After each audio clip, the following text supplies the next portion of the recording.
I had this idea that I'd go into the world and say, I'm going to give a class, and people would come and I would teach them Torah, and they would be from, and everything would be wonderful. And that's not quite what happens. We had some success, don't get me wrong, but it doesn't quite work like that. So to get people to come and learn Gemara, not so easy. It's usually the more advanced students. We had a Thursday night thing that I started called Stew, Brew, and Argue, SBA. Right? And the idea was they would come, get a beer, do a Gemara sugya, and so trying to recreate the kind of mishmar vibe. And that's how I did it. But you have to figure out your ways of incentivizing people to come. Why are we learning Gemara? Now, that doesn't have to be a long conversation. And I'm not here to give you the answers, okay? Because, frankly, you should know that by now. One of the most common types of curious question that you get from people is, well, if a guy asks me this question, what do I tell him? Yeah, if he asks me, well, what about dinosaurs? So what do I tell him? Like, what's the secret code that I tell him? Tell him this answer, and then he'll be from. And that's a mistaken approach, because the answer should be, well, what do you think? What's your answer? Like, how do you live with yourself? Yeah? What do you think? And it has to be authentic. So it has to be, why do you learn Gemara? Right? There are lots of reasons. Could be because I want to understand halacha better. Could be because I feel it gives me more of a connection with the Kadosh Baruch Hu. Could be because it makes me feel good about myself. It develops my intellect. It could be a lot of things. Changes my personality in a mystical way that I couldn't describe to you. Whatever, whatever your thing is, you have to be real, and you have to communicate that to people, because that's what's infectious, right? That's what the person will appreciate, and that's what they'll be drawn to. Because if you're talking about any kind of, whether it's outreach or chinuch, anything, what you're trying to do is get somebody to see the good in what you're doing, the potential, what they're going to be drawn to. S, signpost. W, word by word. A, analyze. P, plug back in. Specifically, okay? How do you combat the textual problems that I spoke about? Well, when I teach you guys a more extended course, we'll go in more detail, but this is just Rashi Prakim. So the key is to split those two things. There are basically three goals when you're teaching Gemara. The first, this is in order of immediacy. The first one is you want to get them to understand what we're learning right now. The next thing that they're going to need to get from my class I'm giving is they have to get skills. I have to have taught them how to understand. And then the third thing is they should get a geschmack, or fascination, right? Or at least see that there's depth beyond what I'm telling them. Those are our goals. There are issues, but you can sometimes use those issues and treat them as challenges and opportunities to come up with good solutions. But these are real problems. Textual problems, okay, that's problems with the actual text. There's conceptual problems. That's, broadly speaking, how to think, how to understand what's going on, not just the words, but yeah.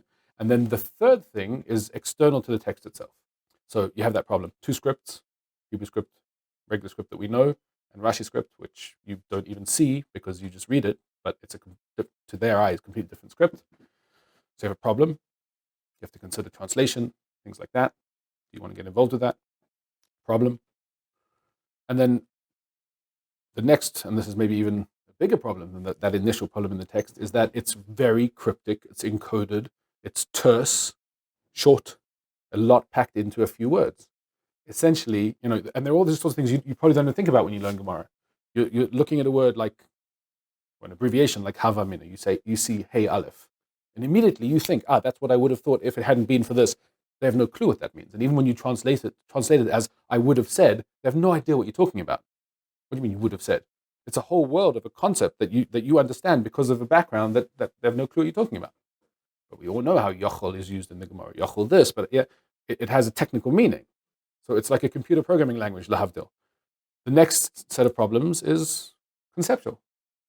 The way the Gemara thinks, it's incredibly complex. The logic is not something they're used to, the structure of the Gemara, what the Gemara is trying to do, right?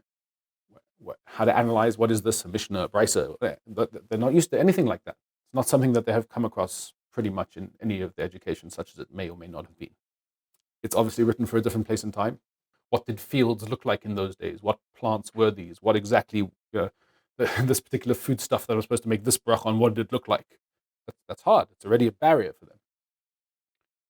And then the hardest one of that category of the concept is the way the Gemara works is that it starts from concrete, it starts from cases, and it works back to ideas. The way we're trying to teach, right, is you'll go in with a case, some guy goes in, says, you're on my land. No, I'm teaching Babasra at the moment, that's what's going on here. Do you have a chazaka, do you not? Here's the case, whatever. And once you get the case straight, you then try and work backwards as to why. Yeah, you get the principles, and then you have to try and reapply it. They're not used to doing that at all. The idea that you're dealing with a revealed truth, right, where it's coming out, this is the givens, and now we have to try and work backwards, that's completely foreign. It takes a certain discipline of mind to go, okay, assuming that this is true, let me work back and see what he must be saying. And even if you can't figure it out, you go, okay, tzarich iyon. And then you work harder. That takes, of course, there's a certain amount of emunah there, which you can't assume, and you have to learn how to phrase that so that you're not being, quote unquote, offensive. You're not. Then you have another whole set of problems, which are problems in Kiruv in general in dealing with beginners, and that is most of them are modern problems, but they've always existed. Number one, concentration span, not being able to pay attention because right now my cell phone's in my pocket, and I can't. Yeah. And also having been trained not to have a concentration span, not to be able to concentrate for more than 6 seconds or whatever it is without being diverted or being entertained by something. That's a problem. Then there's motivation. Yeah, people, they may have come to your class because, I don't know, social pressures or they like you or whatever it is, but they don't really care about what it is you're saying. And sometimes, there's an ego stake as well. Sometimes they think of themselves as intelligent, and so they'll pretend to understand what you're saying even though they don't. There's also a lack of memory. People are not trained in memorizing stuff, short-term and long-term. I'm not talking about substance abuse here, but that's also a thing. Yeah, broadly, I'm sure you can think of more issues. But those are the major ones. How are you going to engage such an audience and help them, assuming that they can be helped, which I think that's why you're all here, because you can. Yeah, how are you going to do that? So number one, never turn up and just teach. That just won't cut it. It's not going to work. Maybe once or twice. And it's not yeshivish to have a lesson plan. Don't care. Yeah? Doesn't have to be a super lesson plan. Yeah? You have to know where you want to get. I want to get them at the end of this hour period that I have them for. I want them to understand this chakira.